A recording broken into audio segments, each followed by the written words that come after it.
नमस्कार। समय संवाद में आपका स्वागत है। मैं हूं सर्वेश कुमार से। आज चर्चा गठबंधन की राजनीति। एक बार फिर देश की राजनीति में गठबंधनों का दौर लौट आया है। पिछले 10 साल में केंद्र में नरेंद्र मोदी की सरकार स्थापित रही है। हालांकि इस सरकार में भी उनके जो गठबंधन है भारतीय जनता पार्टी का एनडीए, उसके सहयोगी साथ रहे, लेकिन सहयोगियों का बहुत ज़्यादा प्रभाव नहीं रहा। उसके पहले के परिदृश्य पर अगर नज़र डालें तो मोदी सरकार के पहले का जो दौर था 10 साल का कांग्रेस का, 10 साल कांग्रेस की सरकार रही 2004 से 2014 तक। ये भी गठबंधन की सरकार थी।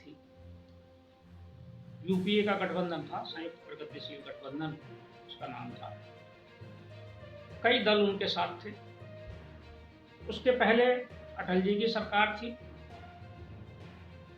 ये सरकार भी गठबंधन से चली और सही मायने में कहा जाए तो 1996 के बाद से गठबंधन का दौर आया।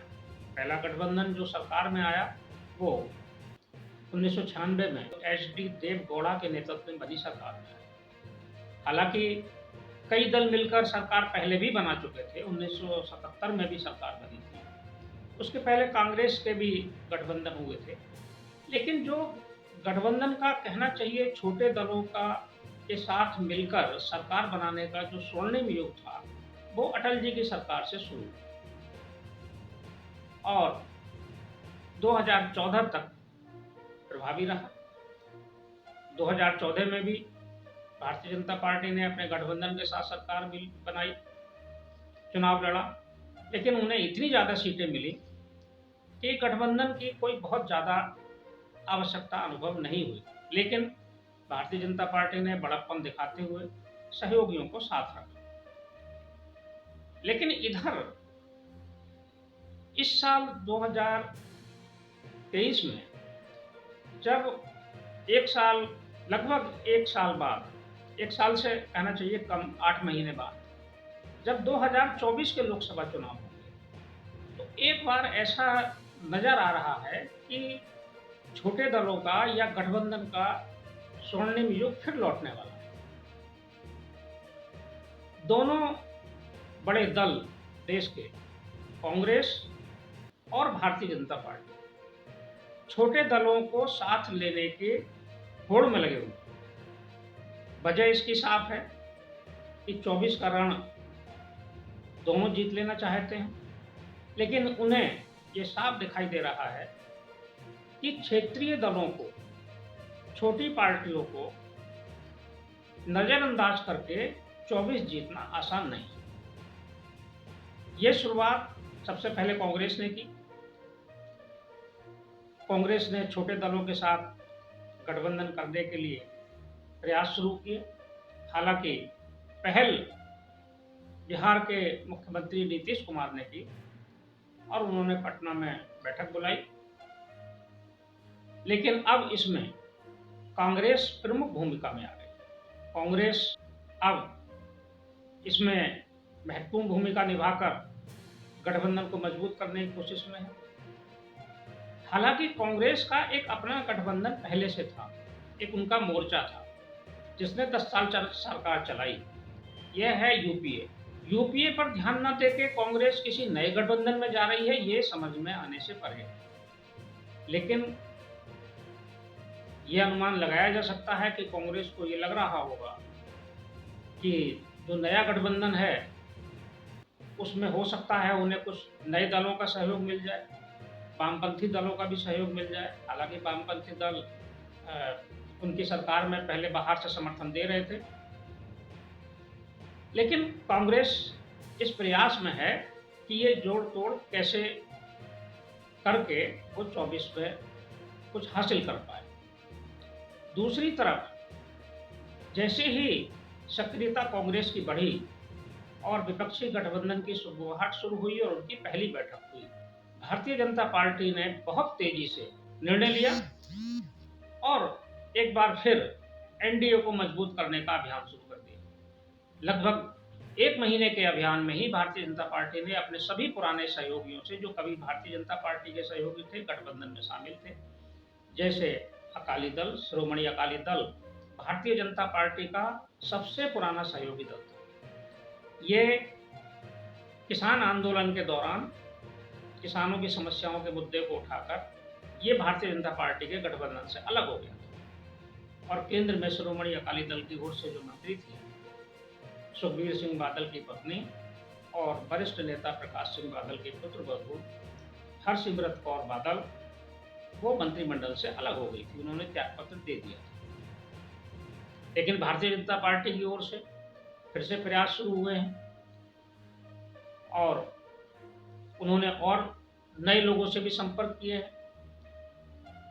देश भर में कई प्रमुख पार्टियों के साथ उनका गठबंधन फिर से होने की संभावना बन गई। अब विचार कर लेते हैं उत्तर प्रदेश की राजनीति। उत्तर प्रदेश में जहां तक गठबंधन का भविष्य है, तो जो प्रमुख पार्टियां हैं या जो छोटे दल हैं, अब उत्तर प्रदेश में समाजवादी पार्टी को छोटा दल नहीं कहा जा सकता, क्योंकि ये मुख्य विपक्षी दल है। हालांकि लोकसभा में इसकी सीटें बसपा से कम हैं, लेकिन विधानसभा में वो मुख्य विपक्षी दल है और उसका पूरे प्रदेश में आधार भी। तो जो बाकी दल हैं, बसपा को भी क्षेत्रीय दल नहीं कहा जा सकता। जो छोटे दल हैं या क्षेत्रीय दल हैं, उनमें अपना दल, पूरब में निषाद पार्टी और ओम प्रकाश राजभर की भारतीय समाज पार्टी, ये क्षेत्रीय दल है। इनमें ये तीनों दल इस समय भाजपा के साथ हैं। 2 दल तो भाजपा गठबंधन में ही शामिल हैं, सरकार में मंत्री हैं दोनों के नेता। तीसरा ओम प्रकाश राजभर की पार्टी भी बहुत जल्दी भाजपा के साथ आने वाली है, ये लगभग सुनिश्चित हो गया। अब निगाह डालते हैं सेंट्रल यूपी पर, मध्य उत्तर प्रदेश। मध्य उत्तर प्रदेश में कोई भी क्षेत्रीय दल प्रभावी नहीं, क्या केवल भाजपा, सपा और बसपा। और कांग्रेस को कह सकते हैं कि एक सीट कांग्रेस के पास है, रायबरेली। अमेठी भी इनका प्रभाव का क्षेत्र था, लेकिन 2019 का चुनाव अमेठी में राहुल गांधी हार गए। पश्चिम में ब्रज और पश्चिम उत्तर प्रदेश भारतीय जनता पार्टी के प्रांत के विभाजन के हिसाब से ब्रज प्रदेश है और पश्चिम उत्तर प्रदेश। तो इन दोनों में एक विपक्षी दल, या कहना चाहिए यहाँ क्षेत्रीय दल के रूप में रालोद है, जो किसी समय बड़ा दल था, लेकिन इधर इसकी विधानसभा चुनाव में के बाद वोटों का परसेंटेज कम होने के कारण इसका दर्जा चुनाव आयोग ने कम कर दिया और ये केवल रजिस्टर्ड पार्टी रह गई। तो रालोद एक अकेला पश्चिम उत्तर प्रदेश का क्षेत्रीय दल है। रालोद किधर जाएगा, इसकी अटकलें और संभावनाएं पिछले लगभग 15 दिन से चर्चा में हैं, क्योंकि पश्चिम में समाजवादी पार्टी भी मजबूत आधार की पार्टी है। बसपा भी अपने कई सांसद हैं उनके। बसपा के पास 4 सांसद हैं पश्चिम उत्तर प्रदेश में। सहारनपुर मंडल, मेरठ मंडल, बसपा की स्थिति भी ठीक है। सहारनपुर में बसपा का सांसद है। बिजनौर में दोनों सीटें बसपा ने जीती हुई हैं, बिजनौर और नगीना, और इधर अमरोहा में भी बसपा का सांसद है। तो एक तरह से कहना चाहिए बसपा मजबूत स्थिति में है। मुरादाबाद और संभल में समाजवादी पार्टी के सांसद हैं। रामपुर में भी समाजवादी पार्टी का सांसद थे, लेकिन उपचुनाव में वो सीट भारतीय जनता पार्टी ने जीती। लेकिन सबसे ज़्यादा चर्चा में रालोद ही है, क्योंकि रालोद एक बहुत बड़ी परंपरा का या क्षेत्र के विशेष जाति विशेष के मतदाताओं का दल के रूप में पहचान रखता है। इसे कहा जाता है कि जाटों के प्रभाव का ये दल है। चौधरी चरण सिंह का जब प्रभाव था तो वो तो बहुत व्यापक था, लेकिन उनके बाद इसका आधार कम हुआ। लेकिन फिर भी पश्चिम में रालोद का प्रभाव है। रालोद किधर जाएगा, ये चर्चा पिछले काफी दिन से चल रही है। पिछले दिनों जानकारी में आया कि रालोद की भारतीय जनता पार्टी के किसी वरिष्ठ नेता के साथ बातचीत हुई है और ये संभावना है कि राष्ट्रीय लोकदल भारतीय जनता पार्टी के साथ गठबंधन करेगा। इसका ना तो रालोद ने खंडन किया और ना ही समर्थन किया, गोलमोल जवाब दिया। मगर उस गठबंधन पर कोई स्पष्ट बयान रालोद की तरफ से नहीं आया। हालांकि भारतीय जनता पार्टी के पश्चिम के दोनों बड़े जाट नेताओं ने, प्रदेश अध्यक्ष भूपेंद्र चौधरी ने और केंद्रीय मंत्री संजीव बालियान ने जरूर ये कहा कि जयंत चौधरी अगर भारतीय जनता पार्टी के साथ आते हैं, उसके विचार के साथ आते हैं, तो हम उनका स्वागत करेंगे। लेकिन रालोद की तरफ से कोई बयान नहीं आया। लेकिन अभी सूचना ये मिल रही है, सूत्रों से पता चला है कि रालोद भारतीय जनता पार्टी के साथ साथ कांग्रेस से भी बात कर रहे हैं। जयंत चौधरी की बातचीत कांग्रेस के साथ भी चल रही है। उन्हें लगता है कि शायद कांग्रेस के साथ जाने से उनकी हिस्सेदारी सीटों में ज्यादा होगी और वो ज्यादा बड़ा दावा कर पाएंगे। पश्चिम की सीटों पर वो ज्यादा बड़ी मांग कांग्रेस के सामने रख सकते हैं, क्योंकि कांग्रेस के पास तो पश्चिम में कोई आधार इस समय नहीं है, लेकिन रालोद का आधार है। तो पता ये चल रहा है कि भाजपा की बातचीत को होल्ड पर रखकर उन्होंने कांग्रेस के साथ बातचीत शुरू की और कांग्रेस के साथ उनको ये लगता है कि वो सीटें मांगने की बजाय कांग्रेस को सीटें छोड़ने की स्थिति में है और अधिकांश पश्चिम की सीटों पर वो लड़ना चाहते हैं।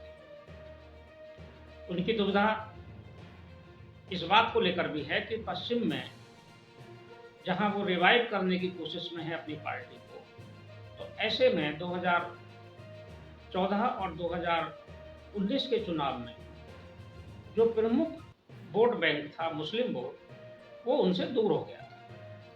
अब शायद वो उनके साथ लौट आए और अगर भारतीय जनता पार्टी के साथ गए तो फिर मुस्लिम मतदाताओं का साथ उन्हें नहीं मिलेगा।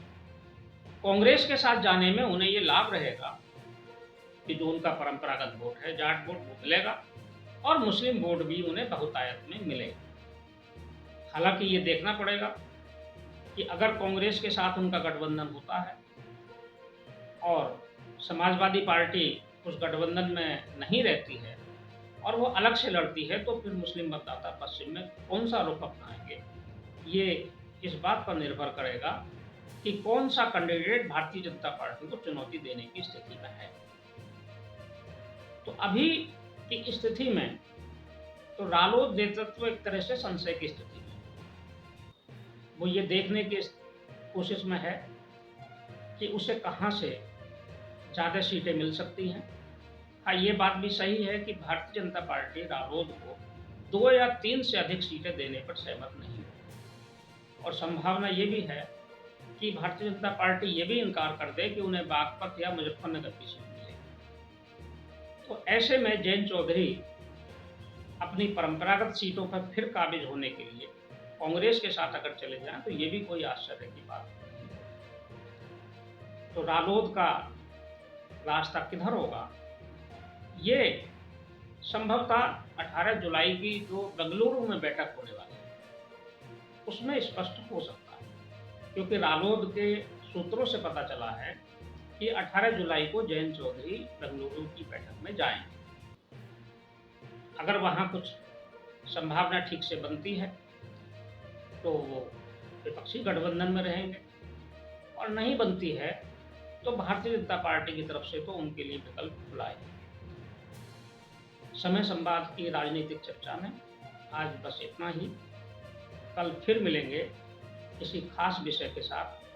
तब तक के लिए मैं सर्वेश कुमार सिंह आपसे विदा लेता हूँ और आपसे निवेदन है कि अगर आपको हमारी चर्चा ठीक लगी हो तो इसे लाइक करें, सब्सक्राइब भी करें और हमारा उत्साहवर्धन करें। नमस्कार।